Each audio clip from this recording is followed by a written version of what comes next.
So these are my week 1 reflections of project 3. So this week we started project 3, which is called Set, and it involves us working with different sets and getting used to just what that is like. So on Monday we didn't start this project, we started this project on Tuesday, and Monday we looked more at project 2 and voice acting, listening to radio plays and listening to voice reels and things like that. Tuesday we got given the brief, because obviously it's a new project, so we have the introduction to the brief and what we're actually going to be doing over this period. And weeks 1 and 2 we're looking at exploring and researching different scripts and set to give a good idea of what our final project can look like. And our final piece for this is looking at social issues and doing sort of a scene around that. And weeks 3 and 4 are developing characters, rehearsing scenes, finding props and set, experimenting with shots and lighting and things like that. So just basic practical and production things that we need to do to make it happen. Week 6 5 and 6 are filming and editing, and week 7 is a screening and the final submission of our portfolio, so that takes us right up to Christmas.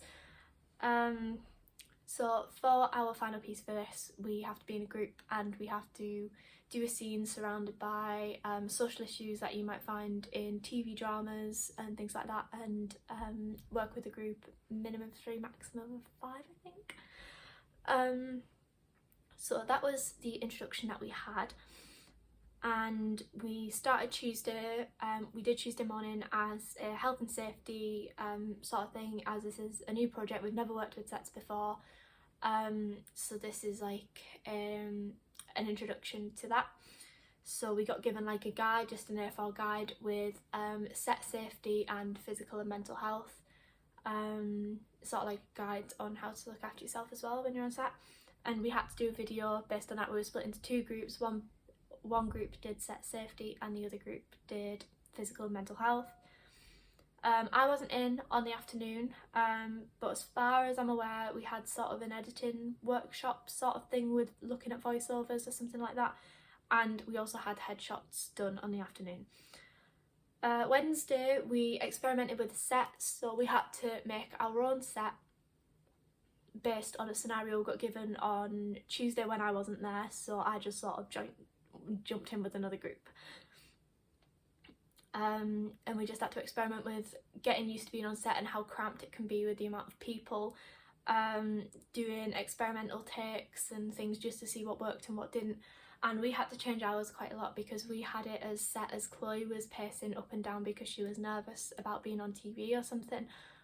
So she was pacing up and down, but that kept interfering with camera angles and blocking other people when people in the control room were trying to cut the cameras to get different shots of people because Chloe kept walking. So we just changed that. We just solved that problem quite easily. We were just like, well, what are other ways of showing that you're overthinking or that you're anxious? And Chloe just presented it in a different way that didn't involve movement, which was so much simpler. And today, that's Friday, that's today. I'm just updating my portfolio with like this video and other stuff that we did throughout the week, and listening to the radio play that we have to do for Monday. We got given a list of radio plays that we have to listen to sort of get a feel of what they're like, establish how they're laid out. For example, when it comes to stage directions, are they read out or is there sound effects to present that and show that it's happening? So for example, if there's a door that opens in a scene, does a narrator just say the door opens, or is there a sound effect? I don't know. So we're gonna have to listen to a radio play and find out how they establish certain things and what they're like.